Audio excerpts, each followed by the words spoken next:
عبدالشکور نقشبندی صاحب، تو دیکھ کر مجھے یہ لگا کہ آپ ختم نبوت کی کنفرنس ہو اور ایسے بیٹھے ہیں کہ جیسے کسی کو زبردستی کسی کام کے لیے بٹھایا جاتا ہے۔ لیکن ماشاءاللہ اس کے بعد مولانا صاحب نے اپنے خطاب کے دوران یہ ثابت کیا کہ آپ ختم نبوت کے مجاہد یہاں پر بیٹھے ہیں۔ میرے بھائیوں، ہمارا جس کے ساتھ مقابلہ ہے، جیسے میر صاحب نے فرمایا، ان جھوٹے قادیانیوں کے ساتھ، تو ان کو ہر دور میں علماء دین اور بزرگان دین نے،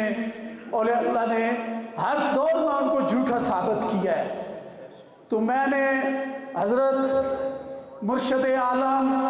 الحاج حافظ غلام حبیب نقشبندی صاحب کے ساتھ پاس میرا بیٹھنا اٹھنا، وہ بہت پیار محبت کرتے تھے، تو ان سے سنا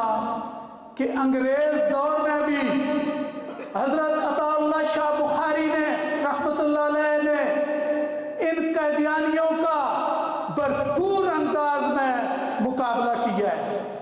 تو مجھے پوری طرح سے یقین ہے کہ حضرت عطا اللہ شاہ بخاری کے مجاہد اور مولانا پیر غلام حبیب نقشبندی صاحب کے دیوانوں کے ہوتے ہوئے کوئی قادیانی آقا دو جہان صلی اللہ علیہ وآلہ وسلم کی نہ نبوت کا دعویٰ کر سکتا ہے، نہ ہی ان کی گستاخی کر سکتا ہے۔ میں مختصر سی بات کہ جو میں نے اپنے بزرگ، میں ایک گناہ گار آدمی ہوں، لیکن ایک میں دربار کا تولی کہیں، خادم کہیں، جو کہیں میں وہ بھی ہوں، منتظم اعلیٰ کہیں، تو میں نے جو اپنے بزرگوں سے حضرت خواجہ امیر ابرار صاحب چشتی کلندی قادری سرکار سے سنا ہے کہ جس وقت بھی کسی شخص نے، جس طرح کے لاہور میں یا حضرت مولانا صاحبزادہ قدوس نقشبندی صاحب یا دوسرے علماء حضرات آپ کو مجھ سے زیادہ بہتر انداز میں بتائیں گے کہ ایک عام سے آدمی نے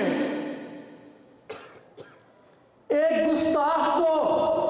انگریز دور میں جس طرح اس نے آقا دو جہان صلی اللہ علیہ وسلم کی گستاخی کی، تو اس کا جو انجام کیا وہ بھی دنیا نے دیکھ لیا، اور جو آقا دو جہان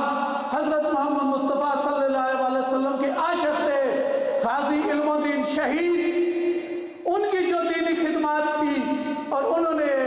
آقا دو جہان صلی اللہ علیہ وسلم کے عشق میں جو کچھ کیا، ان کی جو دنیا پہ اور آخرت میں جو پیار محبت ملا، اس کی بھی کوئی مثال نہیں مل سکتی۔ تو میرے بھائیوں،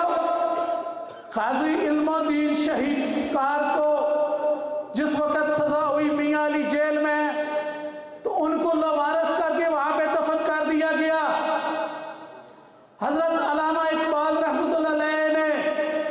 انگریز کمشنر کے پاس گئے تو انہوں نے کہا کہ یہ علم الدین کی تربت کو ہم نے لاہور لے کے جانا ہے، تو انگریز کمشنر نے کہا کہ وہاں پہ ہندو مسلم فساد ہو جائے گا، تو علامہ صاحب نے کہا کہ اس چیز کا میں ضامن ہوں اور گرنٹڈ ہوں کہ یہ کبھی نہیں ہوگا۔ تو جس وقت پھر غازی علم الدین شہید کی تربت کو وہاں، میت کو وہاں پہ لے کے گیا، تو اس وقت کے لاہور نے جو ثبوت دیا تھا وہ شمع رسالت کے پروانوں نے ثابت کیا تھا کہ آقا دو جہان کو کے گستاخوں کا انجام یہ کرنے والوں کو جو پیار اس دنیا پہ بھی ملا اور آخرت پہ ملا، اس کی کئی مثال، یہی مثال آپ کے شہر کی بھی ہے۔ آپ سب لوگ چکوال کے جو لوگ ہیں، بھلا شریف کا نام سنا ہوگا، تو وہاں پہ عام زمیندار گھرانے کے ایک شخص غازی مرید حسین شہید نے دہلی میں ایک گستاخ کا، جب حضرت ایک آدھا منٹ لوں، جس وقت ان کو پتا چلا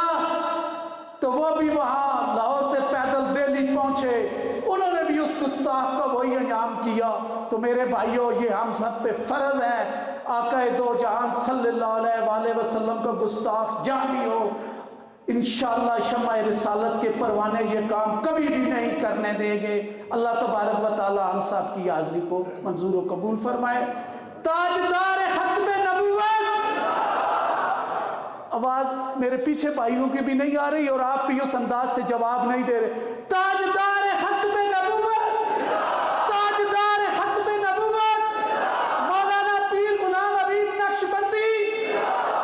پر